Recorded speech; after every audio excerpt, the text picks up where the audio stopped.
I thought it was just a joke. Until my husband walked out. I thought it was just a harmless joke, something silly to test his love, to see if he still cared as much as he used to. I never imagined that one message, just one, would be the last straw. He read it, looked at me, and walked out. No yelling, no questions, just silence.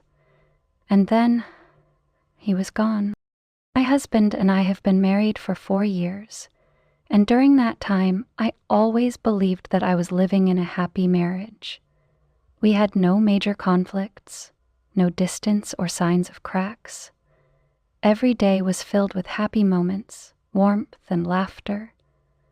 I loved him with all I had, and never imagined that one day I would be the one to push this marriage to the brink of collapse, just because of a stupid joke. It all started with a conversation with my close group of friends. There were 5 of them in the group, and they told me about a testing joke they had played on their boyfriends or husbands. The joke was to pretend to break up or ask for a divorce to see how the other person would react. They recounted emotional situations. One was held back by a crying boyfriend. Another was held tight by a husband who promised to change. Another was given flowers and taken out to dinner to reconcile. The stories made me curious and a little skeptical, but I couldn't deny that I felt drawn in. At first, I resisted. I told them that I didn't find the prank funny, and that it was even a little cruel, especially when it was done to someone you truly loved. But then, after being teased for being the only one in the group who hadn't tried it, I began to waver. They kept urging me, saying that it was just a harmless joke, that I would find it interesting to see my husband's reaction, and that if things didn't go my way, I could just say it was a joke, and that it would be okay. In a moment of weakness, I complied. I picked a normal evening when we had just finished dinner and were watching a movie together, a moment that seemed perfect to test the waters. I turned to him, looked him in the eye, and told him that I wasn't happy anymore, that I wanted a divorce. At that moment, I knew I was wrong. I saw his eyes change as if something inside him had just collapsed. He didn't say a word, just stood up, went into the bedroom, and less than 10 minutes later came out with a bag. I panicked, tried to stop him, said it was just a joke, that I had no intention of breaking up. But he didn't say anything, just quietly walked out the door and disappeared from my life from that moment on. I had traded my love for a foolish joke. A seemingly harmless sentence became a knife that cut off the bond between the two of us. And now I was facing the most serious consequence, losing the man I loved the most in the world. I used to think that if something happened between us, at least we would sit down and talk frankly with each other. I believed that the love and understanding between us was big enough to overcome all misunderstandings. But my husband's reaction to that joke completely devastated me. It was unlike anything I or my friends had ever imagined.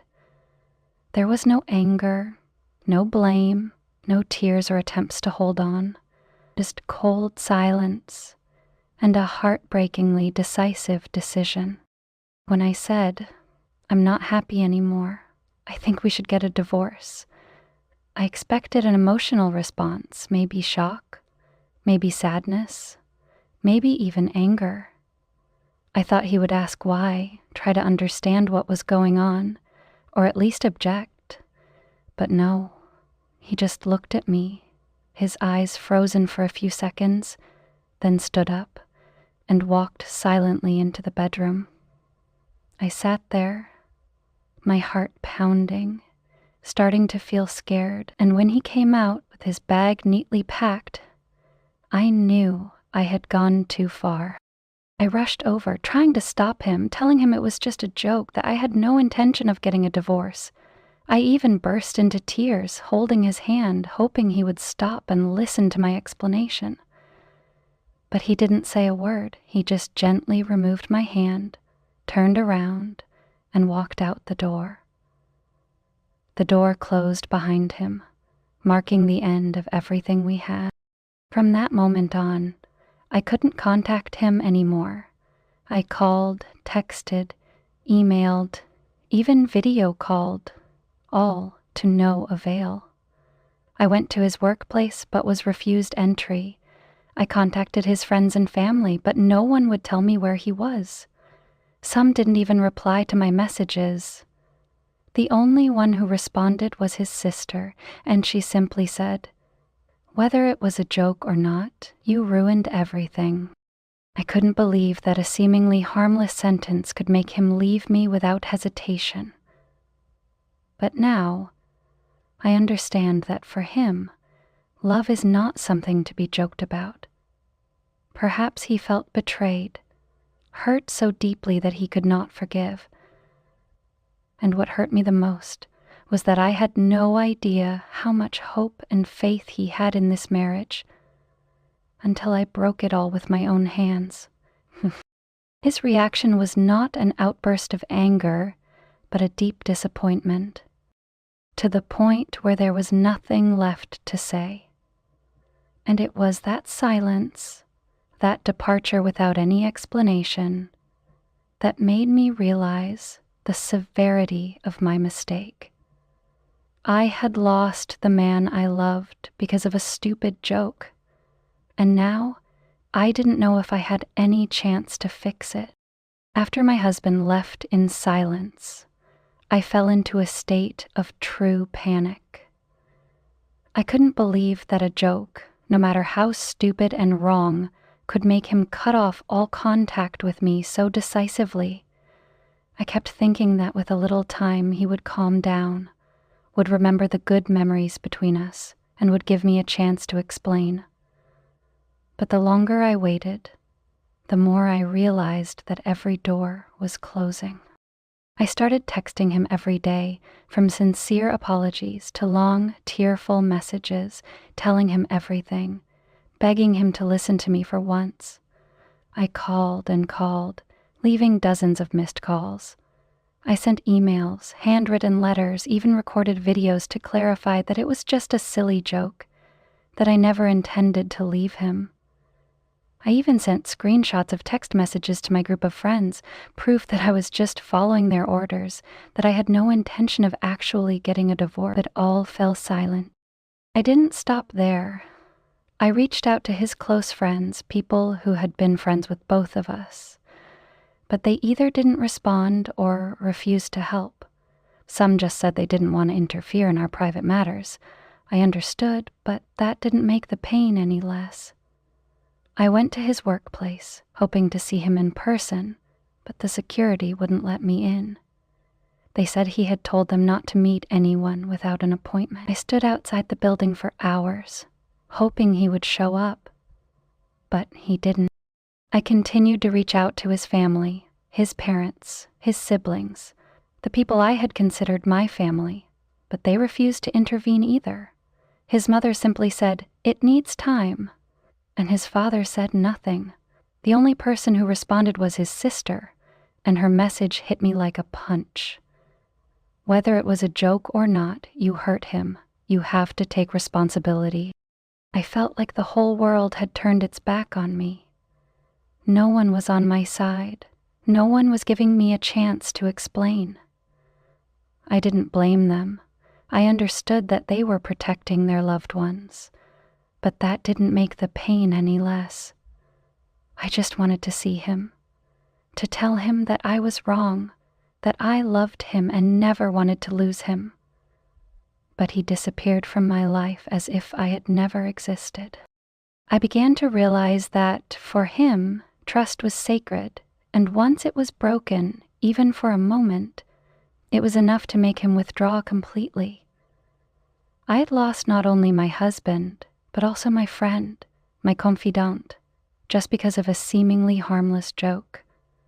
And now I was facing the most terrifying silence of my life, the silence of the person who once loved me the most. Time passed in torment and despair. Every morning when I woke up, I hoped to see a text from him, a missed call, or simply a sign that he still cared. But all were just false hopes. He disappeared completely from my life, as if he had never existed. The house we used to live together now became cold and terrifyingly empty. Every corner brought back memories, and each memory was like a knife stabbing into my heart. I began to live in a series of days, filled with regret and self-reproach. I couldn't forgive myself for being so gullible, so impulsive. I let other people's words control my actions, forgetting that my happiness wasn't something to be tested. I remembered every moment with him, the evenings we cooked together, the times he quietly covered me with a blanket when I fell asleep on the sofa, the warm hugs after a long, tiring day. All of that was now just a memory. I started seeing a psychologist, not because I was depressed, but because I needed someone to listen, to help me understand myself better and the mistakes I had made. Through our conversations, I gradually realized that deep down I was not only suffering from losing him, but also because I had betrayed my own values. I used to believe in sincerity, in never making fun of feelings, yet because of a moment of weakness, I betrayed both him and myself. I also began to learn to forgive, not for him, but for myself. Forgive my foolishness, my naivety, my thoughtless actions. I understood that if I kept tormenting myself, I would not be able to move on. But forgiving does not mean forgetting. I will never forget this expensive lesson, that love is not something to be tested, and trust, once lost, is very difficult to regain. I do not know if one day I will. Will he come back someday? Maybe not. Maybe he has chosen a new life, another woman who appreciates him more than I did. And if that makes him happy, I will accept it. Because loving someone sometimes is not about keeping them at all costs, but letting them go if that is good for them. I still live, still work, still try every day to become a better version of myself. Not to hope for him to come back, but so that if one day I have the chance to love again, whether with him or with someone else, I will never repeat the same mistake.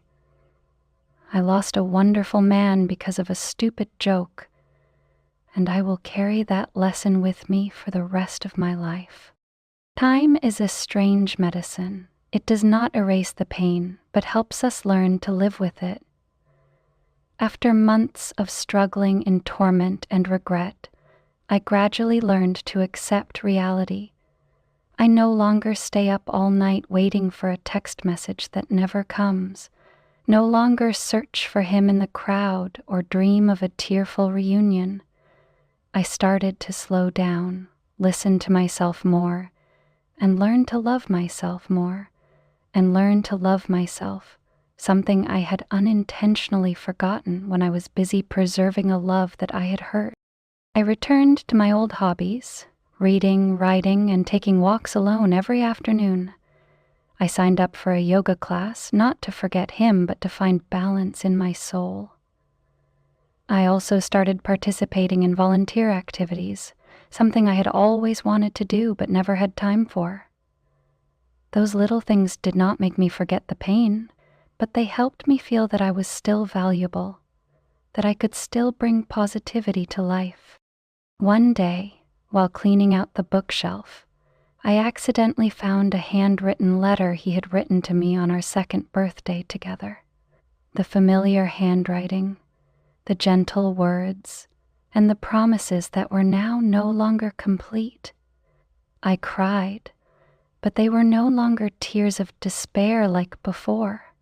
They were tears of gratitude, because I had been loved so deeply, and also tears of maturity, because I understood that there are things that, once lost, will never return, but can still become a beautiful part of my memory. I no longer expect him to come back, not because I have stopped loving him, but because I have learned how to love in a more mature way, not possessive, not clinging, not forcing. If one day we accidentally meet again, I will smile and wish him happiness. I will not ask if he has ever forgiven me, because I know that if he is truly happy, that answer is no longer important. I am also no longer afraid when thinking about love. On the contrary, I believe that, after all that I have been through, I am ready to love again, more sincerely, more soberly, and more completely. I am no longer the naive girl who thought that love could endure all jokes, but a woman who understands that love needs to be nurtured with respect, understanding, and sincerity every day. Life did not give me the opportunity to make amends with my ex, but gave me a valuable lesson so that I would not repeat the same mistake in the future. And that is how I move on, not by forgetting, but by growing from the pain I have experienced.